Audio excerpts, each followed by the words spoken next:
मैं आपको एक छोटी सी कहानी सुनाती हूँ।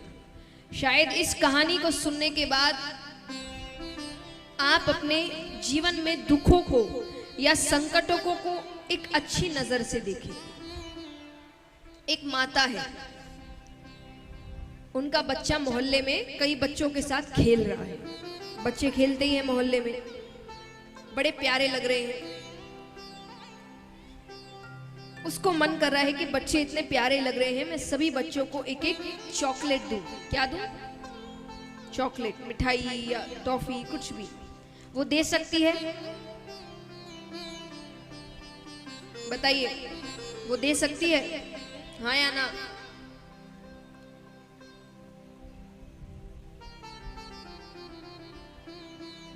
आपको कोई बच्चा प्यारा लगा है, आपको मन है कि मैं उसको चॉकलेट दूं, आप दे सकते हैं?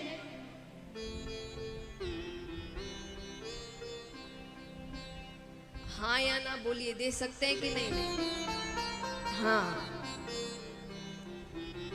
तो दे सकते हो। उसने सबको चॉकलेट दे दी। अब वो घर के काम काज में लग गई। अब यहाँ पर कुछ देर बाद वो फिर देखने आती है कि बच्चे क्या कर रहे हैं। जैसे ही वो आई तो बच्चे शैतानी कर रहे थे, बहुत बदमाशी कर। और बदमाशी माने उसको गुस्सा आ रहा है कि कैसी हरकतें कर रहे हैं बच्चे। उसको इतना गुस्सा आया कि उसका मन किया सभी बच्चों को खींच के एक थप्पड़ मारो। वो सबको थप्पड़ मार सकती है? किसको मार सकती है? सिर्फ अपने बच्चे को। तो भगवान सुख यानी चॉकलेट सबको देते हैं, लेकिन दुख यानी थप्पड़ सिर्फ अपने बच्चे को मारते हैं। यानी थप्पड़ माने क्या होता है? बच्चे ने गलती करी तो सजा मिली। इसीलिए तो माँ बाप मारते हैं ना, कि नहीं, माँ बाप सोचते बोर हो रहे हैं, चलो बच्चे को मारते हैं। ऐसे कोई माँ बाप करते हैं क्या कि आज कोई काम ही नहीं है करने को, चलो बच्चे को बुलाओ भाई? ऐसे करते हैं? नहीं। वो गलती करता है तो उसको डांट पड़ती है या थप्पड़ पड़ता है। तो भगवान भी यही करते। भगवान थोड़ी ऊपर बैठे बैठे के कोई काम नहीं करने को चलो दुख देते हैं। आप गलती करते हैं जिसकी सजा मिलती है, तो सजा तो भगवान तभी देंगे जब आपको अपना बच्चा समझते होंगे। नहीं समझेंगे तो मुझे क्या, कर जो करना है। तो अगली बार जब भी दुख आए तो ये समझना कि भगवान ने कम से कम अपना बच्चा तो समझा। कोई ना कोई तो गलती करी थी जिसकी सजा मिली है मुझे। तो उस समय ये सोचना कि गलती कौन सी करी मैंने, क्या गलती हुई जिसकी सजा मुझे आज मिल रही है। तो ये पांचवा लक्षण है धर्म का, तितिक्षा। यानी भगवान जो भी दे उसको प्रसाद समझकर ग्रहण कर। इस प्रकार नारद जी और युधिष्ठिर जी के बीच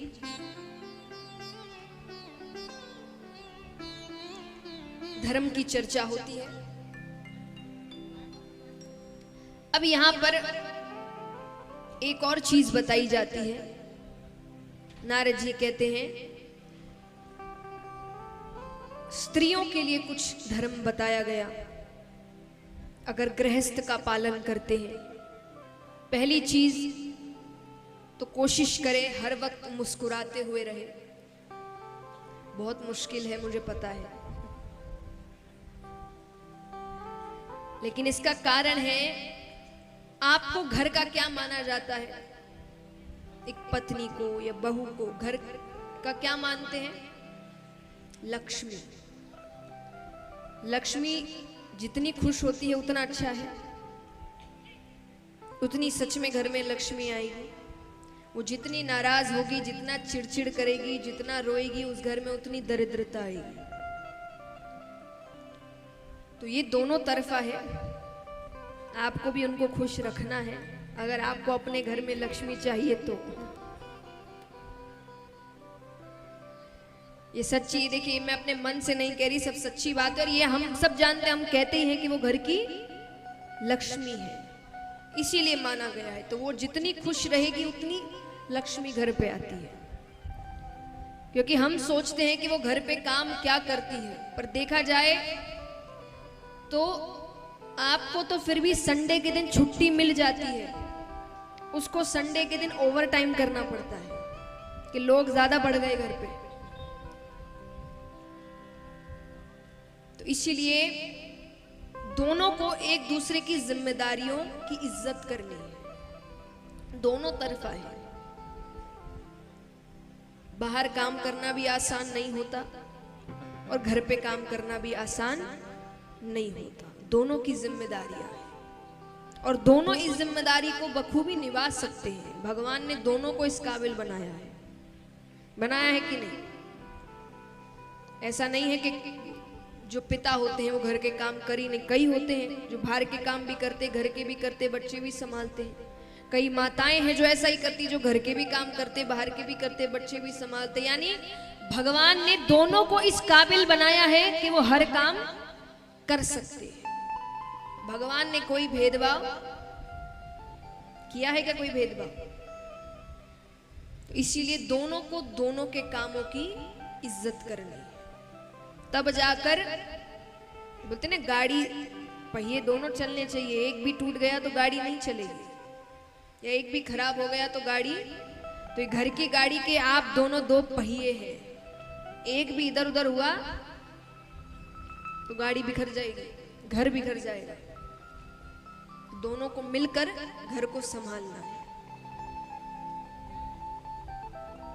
और एक बात नारद जी कहते हैं कि कहा जाता है कि पत्नी को पति का नाम मुख से नहीं लेना चाहिए। कारण कहते उससे पति की आयु कम होती है। आजकल नहीं मानते, और देखिए सब हर चीज मानने पर आती है, फिर भी लेकिन गांव इत्यादि में आज भी नाम नहीं लिया जाता। और उसका कारण यही, आप कोई और नाम से बुला सकते हैं, लेकिन जो असल नाम है कहा जाता है नहीं लेना चाहिए, क्योंकि उससे पति की आयु कम होती है।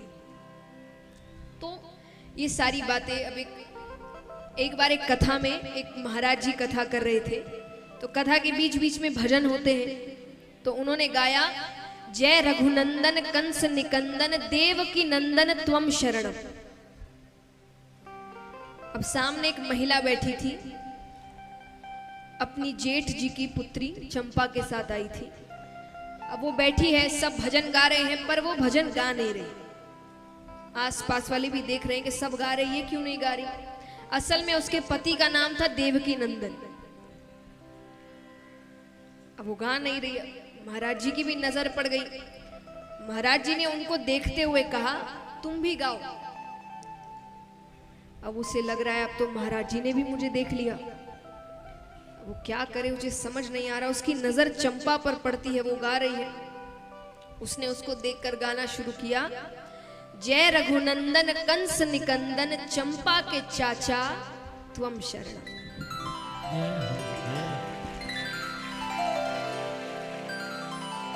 ऊपर भगवान हंसने लग गए। लक्ष्मी जी ने कहा क्या हुआ? बोले मेरे भक्तों ने मुझे बड़े नए नए नाम दिए हैं, सब बड़े अच्छे अच्छे हैं, आज एक विचित्र नाम मिला है। बोले कौन सा नाम?